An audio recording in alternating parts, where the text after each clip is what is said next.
अवाजी समातुन ताईं radio voice of Sindh London.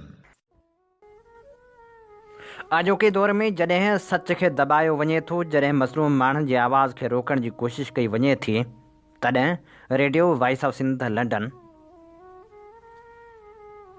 ज़ुल्म जा दास्तान दुनिया ताईं पहुचाए थो। Radio voice of Sindh London ऐं Voice of Sindh web TV जे प्लेटफार्म तां असीं अवाम जो आवाज़ बणिजूं था। पंहिंजी मदद पाण तहत हलंदड़ ही इदारो अवां जे साथ ऐं सहकार जो मुंतज़र आहे। असांजा प्रोग्राम वधि में वधि दोस्तनि ताईं पहुचायो।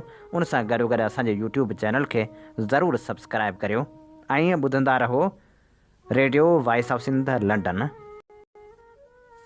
अॼु पुण अखड़ियनि सॼण पंहिंजा सारिया, गलनि तां ॻोढ़नि जूं बूंदूं बस न कनि,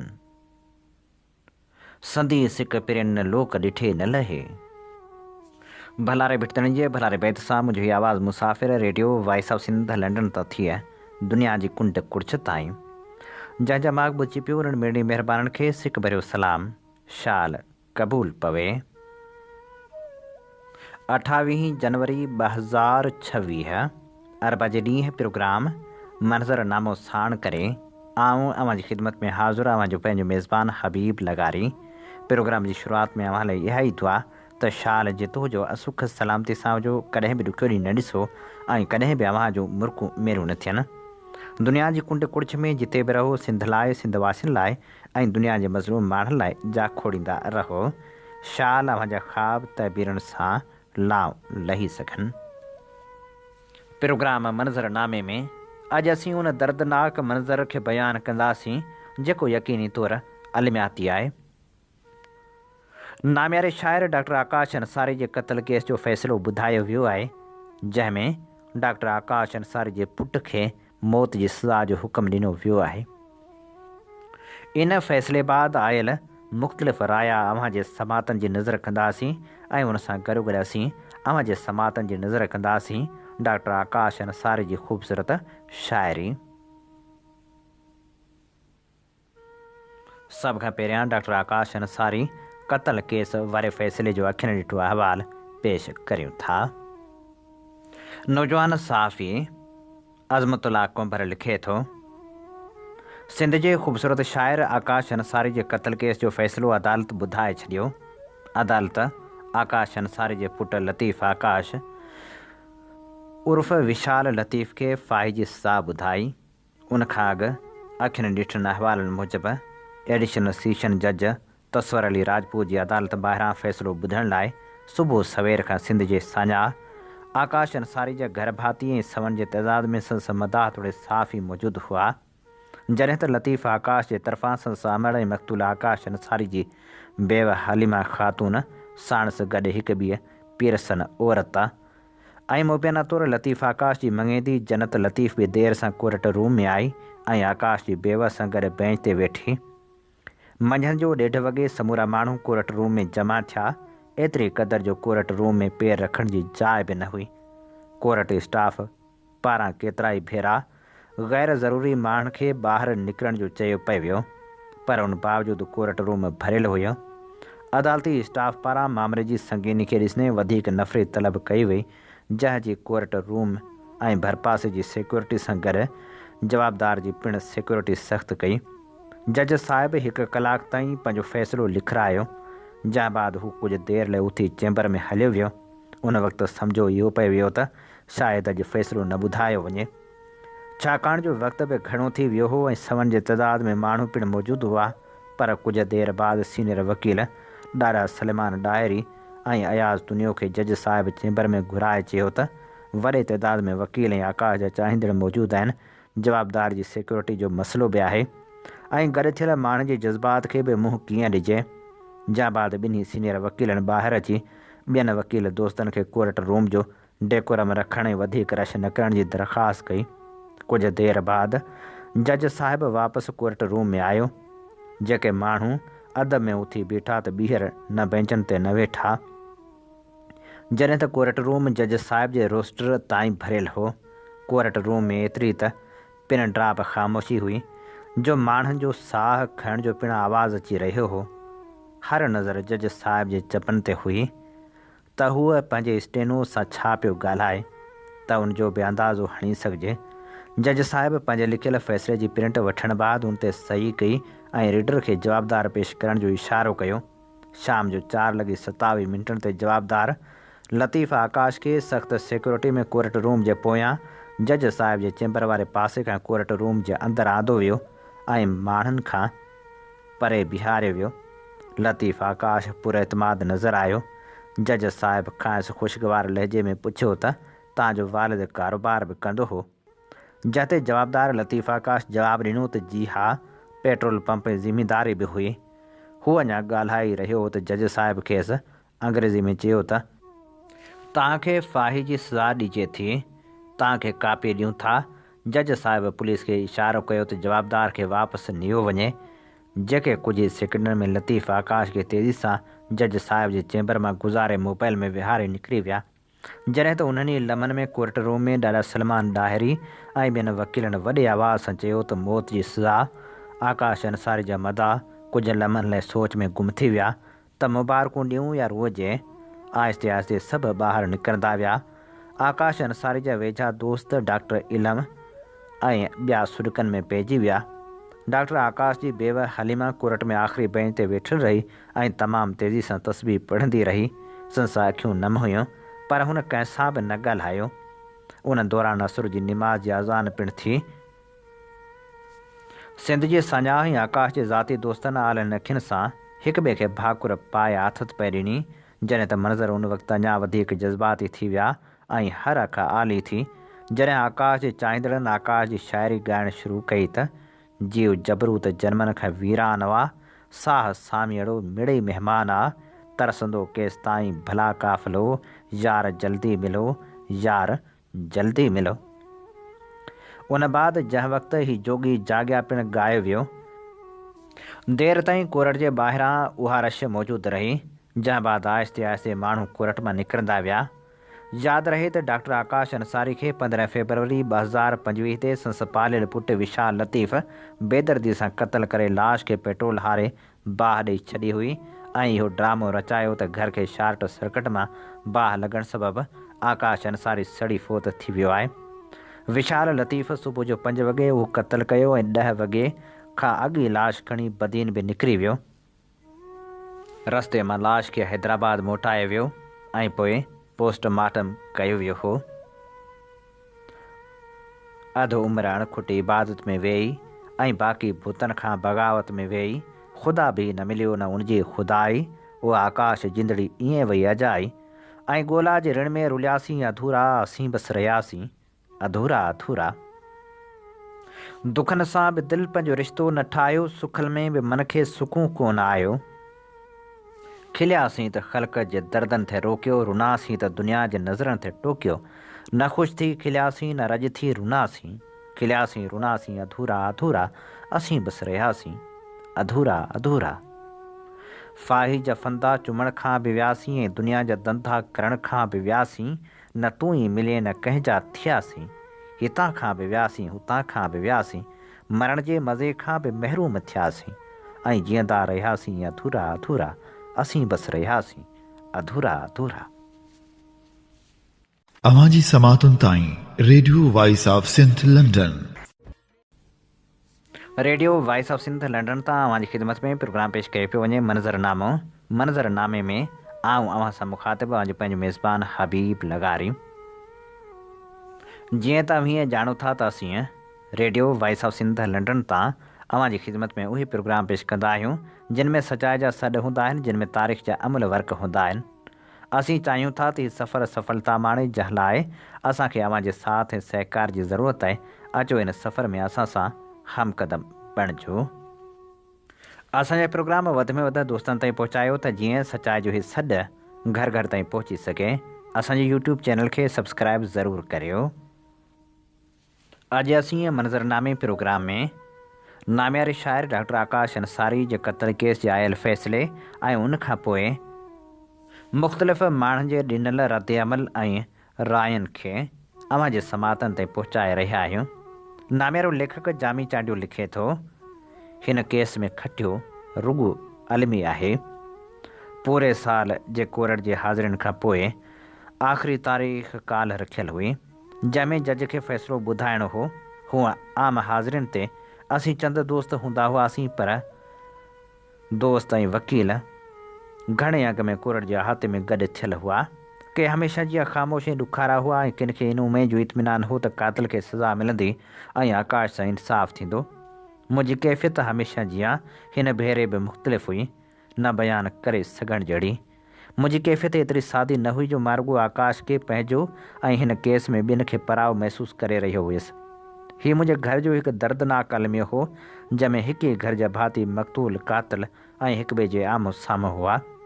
कैफ़ियतूं बि कॾहिं कॾहिं निहायत पेचीदा ऐं ॾुखियूं थियनि थियूं।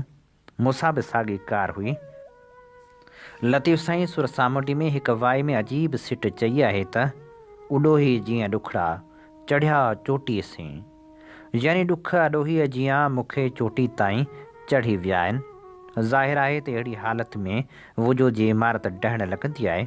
हिन घर में मूं हमेशह ख़ुशियूं ॾिठियूं हुयूं, दोस्तनि जूं दावतूं ऐं आकाश जूं बेमिसाल मेज़बानियूं ऐं अदी हलू जूं महिरबानियूं ॾिठियूं हुयूं। हीउ घर लाड़ जी सकाफ़त जो नमूनो हो।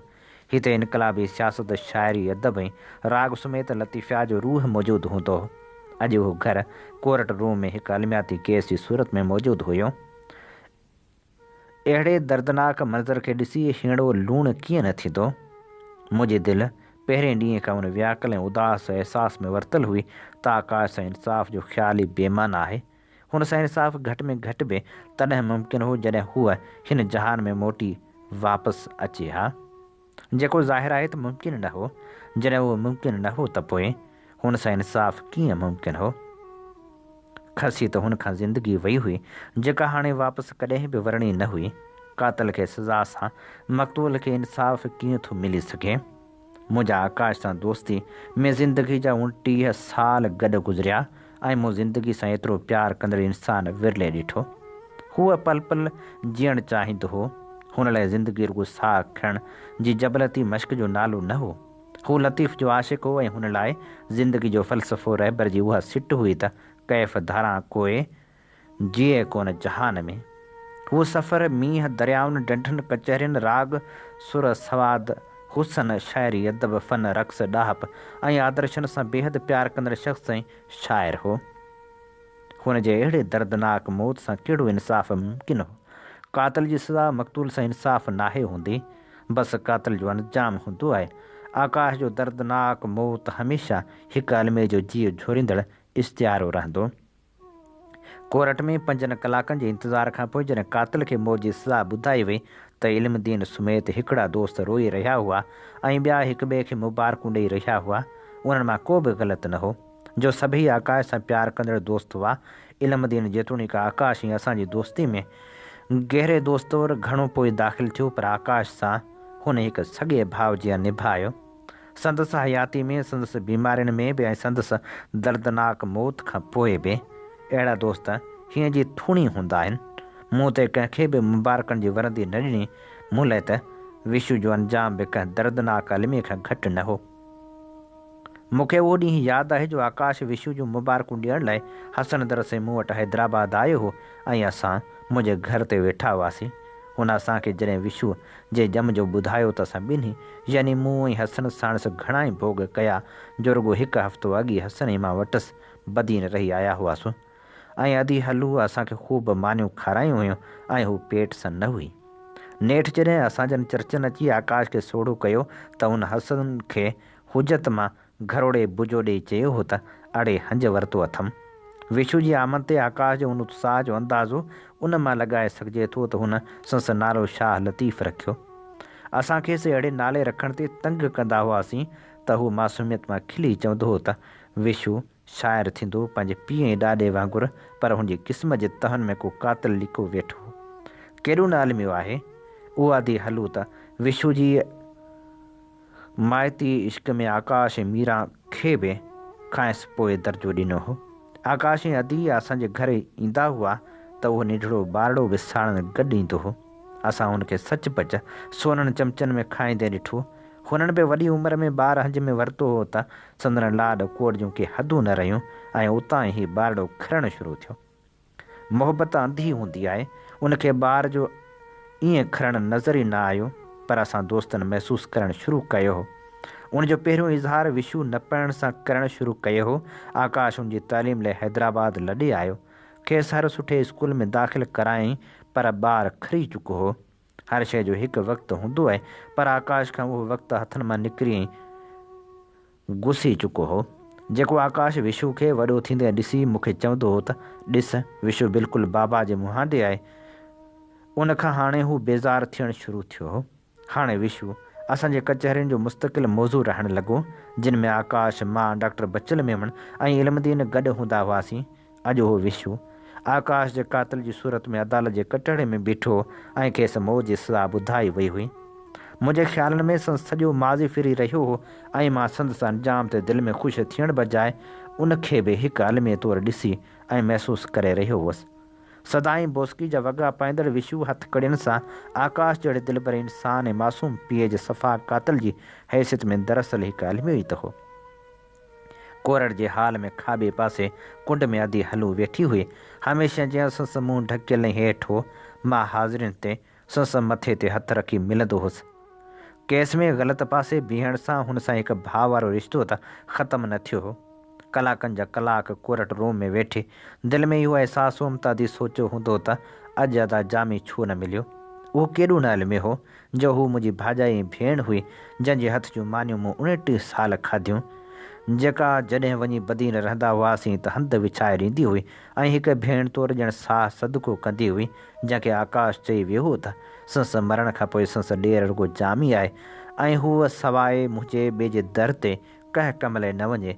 पर वक़्तु जो हो केॾो न बेरहम अलमियो हो त हुन हिन समूरे दर्दनाक वक़्त में दिलि में मदद लाइ मूंखे ई सारियो हूंदो, पर मां संस का बि मदद करण खां क़ासिर हुयसि जो हूअ पंहिंजी ममता जे अंधे प्यार में पंहिंजे कातिल पुट सां बीठल रही ऐं मां हुनजी का बि मदद न थे करे सघियसि। लतीफ़ साईं जी हिन सिट त ॻोरा ॿई पार जो मारींदड़ मफ़हूम हिन अलमीअ में बार बार महसूसु थींदो रहियो।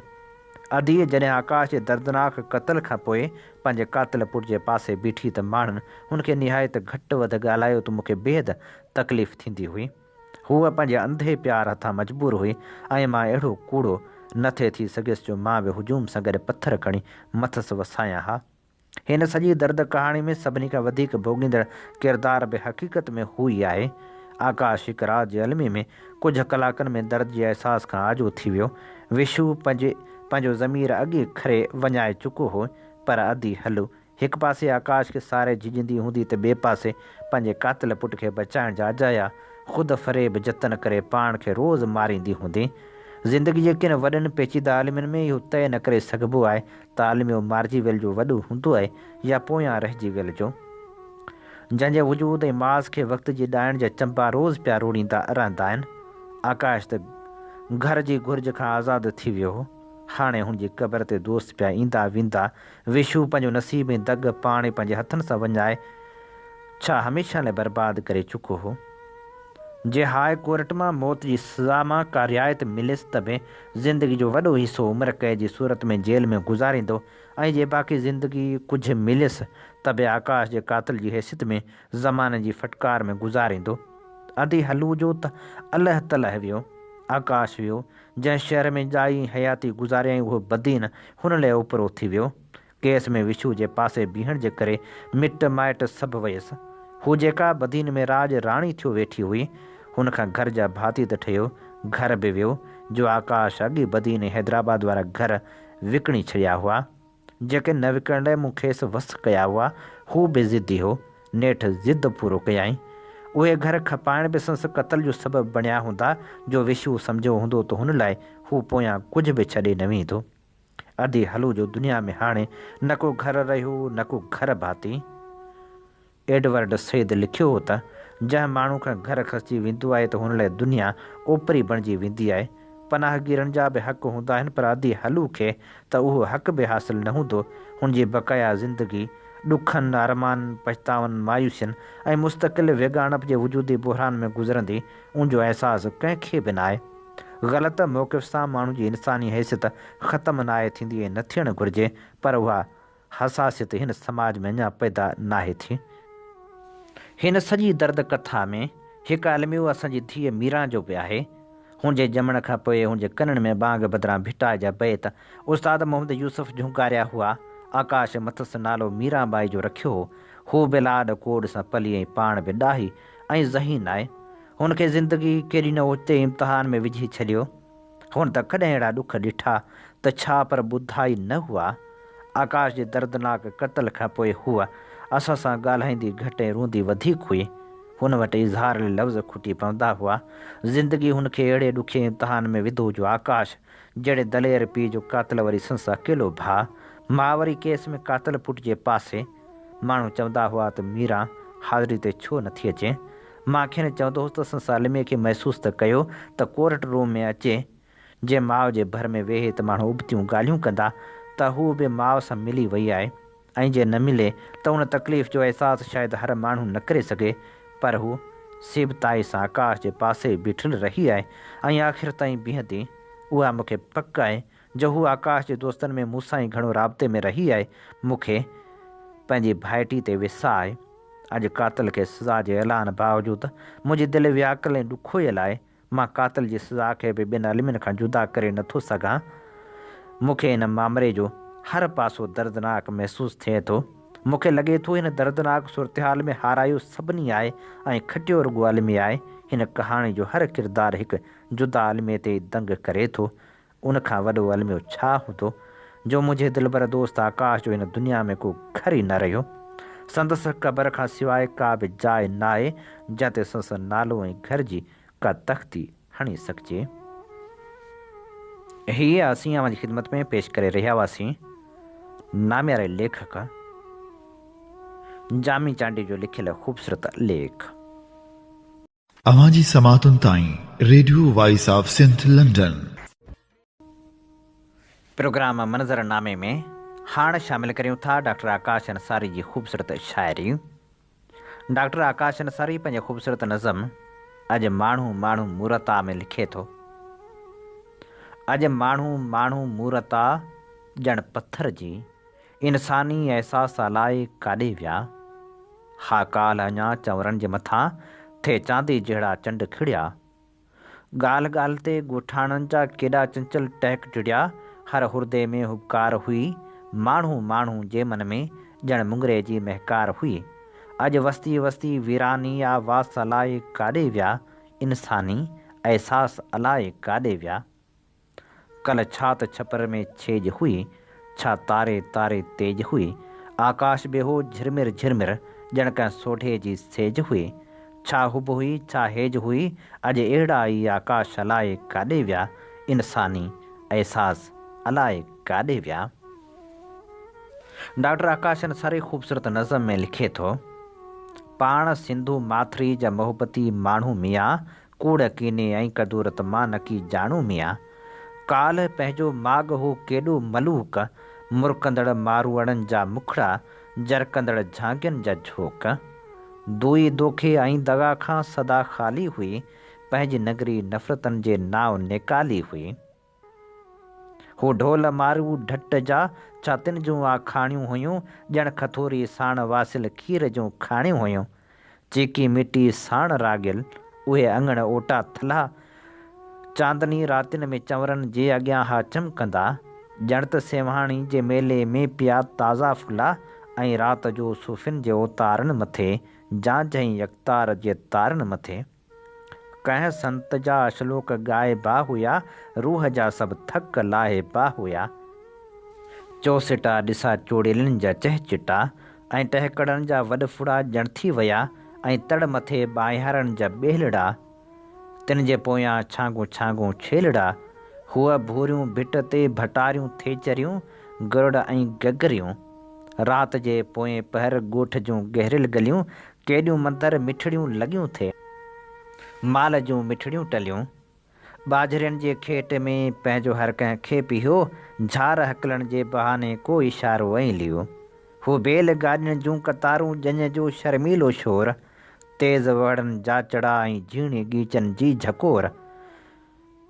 इहे मुंहिंजो लाॾल, मुंहिंजो बिनरो, मुंहिंजो राणल, मुंहिंजो मोर। सहरो साॻियो सभु का ॻाए पंहिंजे पंहिंजे दिलि जो चोर। पोइ ओचितो ई ओचितो राति हिकिड़े ख़्वाब में छा था ॾिसूं, पंहिंजे सीने में लॻो कई फुटनि जो आकंडो, ऐं उन मथे फड़के पियो को साओ शैतानी झंडो। हा ओचितो ई ओचितो ख़्वाब सभु सारा टुटा, वक़्त जी का विझ किरी, तारीख़ जा तारा टुटा, ऐं आसमान ॾरणियूं कयूं। कंहिं नाग खाधल मछरियल घोड़ी जियां धरतती धरणियूं हयूं। हर तरफ़ खां हुल हुलाचो हो गया हुकार थी, बाकर कोटो बाकार थी, ॿारड़ा माउनि जे सीननि सां लॻी सुम्ही पिया। मुंहिंजे वेड़ी चंजी वादी जे मथां यलगार थी, ओलह उतर उभर ॾखण खां काफ़िला काहे पिया। पथरनि जे दौर जा वहशी कुता, याजूज ऐं माजूज जी औलाद जा के सिलसिला, बुछड़ा किना ऐं वात ॻाढ़ा बेहया, हर तरफ़ इस्लाम ज़िंदाबाद जा नारा हणी। मिनटनि अंदरि मुंहिंजा सभई शहर वाहण वसनियूं ऐं ॻोठ गिड़काए विया। जेको पुछे छा हे अबा, तंहिं ते लतूं ठोंशा चबा, चए चल बि जाहिल की नसल बख्ता है क्या। ऐं मुंहिंजा मारो ॼण त मेले में वञायल ॿार जी वाइड़ा थी वाइड़ा ॾिसंदा रहिया। सच पुछी ओ सिंध माउ, हर घड़ी फतकूं सड़ूं पिया। सच पुछी ओ सिंध माउ, हर घड़ी फतकूं सड़ूं पिया। बेवसी जी बाह में उन ॾींहं ई लम्हे मथे लानत जॾहिं, वक़्तु आणे उछलियो आड़ाह में, केॾी कई वई रहज़नी पाण सां हिन राह में। अॼु बि मातम था करियूं उन महल ते, जंहिं वक़्तु पंहिंजा सभु बनियूं बारा विया। मुंहिंजे होशू जी क़बर काॾे वई, मोरड़े जा माग मोचारा विया। ॿियो ठहियो पर सिंध जे आकाश जा तारा विया, सिंध जे आकाश जा तारा विया। हाणे त आकाश जी ओट में, हाणे त आकाश जी ओट में आसमानी ॾिया पिणु उछामी विया। सुम्ही पिया सितारा थी झीणा झका, कॾहिं कर कचन कर मोड़े छॾिया। मगर इंतज़ारनि संदा काफ़िला, थिया कीन थकिजी कॾहिं चूर चूर। तूं ईंदे तूं ईंदे तूं ईंदे ज़रूरु। सागर जे हुन पार ॿेड़ी में मल्लाह, सामुंडी जा सभु बैत ॻाए छॾिया, ऐं किनारे जी वारी जी लहरनि अंदरि हवाउनि बि सरगम लिकाए छॾिया। विलय विरची छॾियो पंहिंजो सारो सुरूर, मगर दिलि पागल मञे कीन मूर। तूं ईंदे तूं ईंदे तूं ईंदे ज़रूरु। को पंछी अकेलो अकेलो उॾामी, किंजर कंधी ते लही पियो थकी। न को चंड चमको न चहकी चकोर, उन्हनि लाइ पिणु राति गुज़री चुकी, ऐं कंवलनि मथां निंड नाए वई नूर। मगर दिलि पागल मञे कीन मूर। तूं ईंदे तूं ईंदे तूं ईंदे ज़रूरु। वक़्त जो वेण जेसीं विहाटे नथो, वक़्त जो वेण जेसीं विहाटे नथो, घाव गम जो जेसीं घुमाटे नथो, जेसीं जीवन जो प्यालो ई पलटे नथो। ज़िंदगी ज़हर भर ज़हर भर ज़हर भर, अणगणिया आसरात तूं अणमयूं, मामरा मुंझ मंज़िल जो महरूमियूं। काइनातनि विधो जेके कशकोल में, सोई सभु कुझु अथई सोई सम्झ जे समर। ज़िंदगी ज़हर भर ज़हर भर ज़हर भर, पाण खे जा पुखे में रुगो प्यास हुई, से विरह ऐं विछोड़ा वॾी रास हुई। उन्हनि जा अमुल ॾाढा अहसास अथई, जेके माणियूं नथी तुंहिंजो मातम न कर। ज़िंदगी ज़हर भर ज़हर भर ज़हर भर, मौत जो नेठि महसूल भरणो था, मौत जो नेठि महसूल भरणो था। ही जो आकाश वियो हाणे वरणो ना, पर जुगनि ताईं जग खां विसरणो ना। ॾात जे ॾेह में कीन थींदो ॾुकर, ज़िंदगी ज़हर भर ज़हर भर ज़हर भर। डॉक्टर आकाश अंसारी जी ख़ूबसूरत शाइरी सां अॼोके प्रोग्राम जा समूरा रंग हवान में विखरी चुका। पंहिंजे मेज़बान हबीब लगारी खे इन साॻी दुआ सां ॾींदा इजाज़त। वसे भिट तुंहिंजी भलारा सदा, सदा देस परदेस सारा वसन। कॾहिं सींद सिंजी न मेरी थिए, कॾहिं मोड़ कंहिंजा न मुरझाइजनि। अवां जी समातुनि ताईं radio voice of Sindh London